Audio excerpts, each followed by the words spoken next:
What if we were to do this, and I'll stop asking after this. Let's say in some arbitrary amount in the future, let's say 3 months.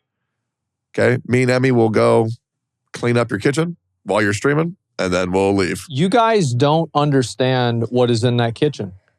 I think I do. I think I do. No, you don't. I guarantee you. Okay, what is this? Genuinely, I feel like I've seen it all. Here's the thing. If I haven't, I'm glad. Same. Because then there's more to experience. It's more experience, more fun. Yeah. What was one of the most putrid things you'd ever think that I wouldn't be able to deal with?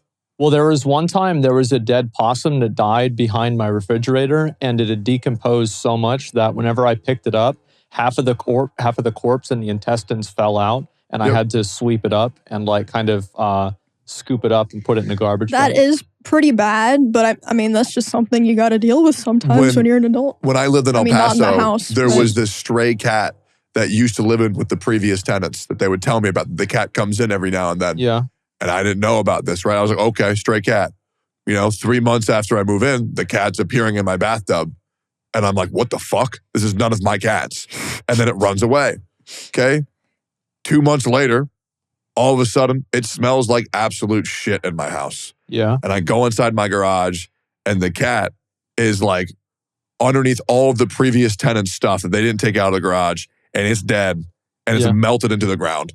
And I had to get it out by getting a shovel and scraping its corpse off the ground. Yeah, that's the way it is. Yeah, right? I've been there. Well, I had a cat that did that recently, actually, in my yard, and I took pictures of it. Yeah. I don't have them to show, but it's just a dead, decomposed cat with maggots in it. I'm like, what the fuck? Yeah. But yeah, the guy was mowing my lawn. He was complaining about it. Yeah. And I had to go put it in a garbage bag so he'd finish it. But so now we won't be grossed out. We'll just get it done. I think that you always think that, and then there will be that one thing that, for whatever reason, it might be too much.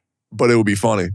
We'll see what happens. and if it's too much, then we just stop. Yeah, I don't know. And apparently the house tour video just hit 1 million views. Oh my Dang, God. in That 3 is days. insane. That is so funny.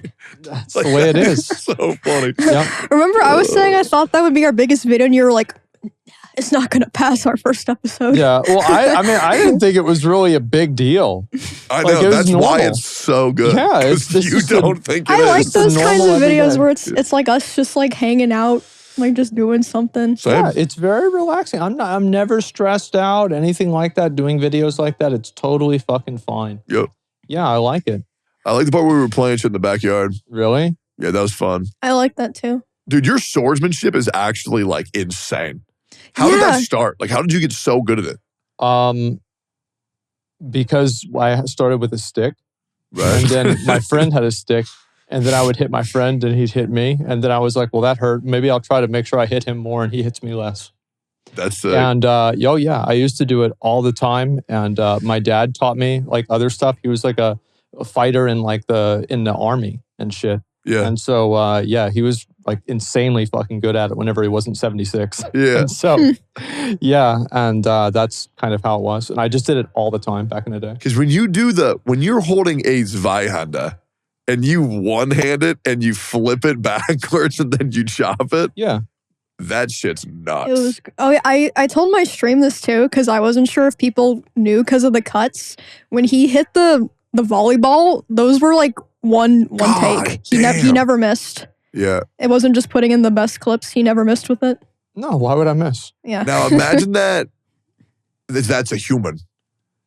Do you think you could slice somebody in half? Could I cut somebody in half? You slice them in half. Well, like, what do you mean by that? Could I cut somebody's head off?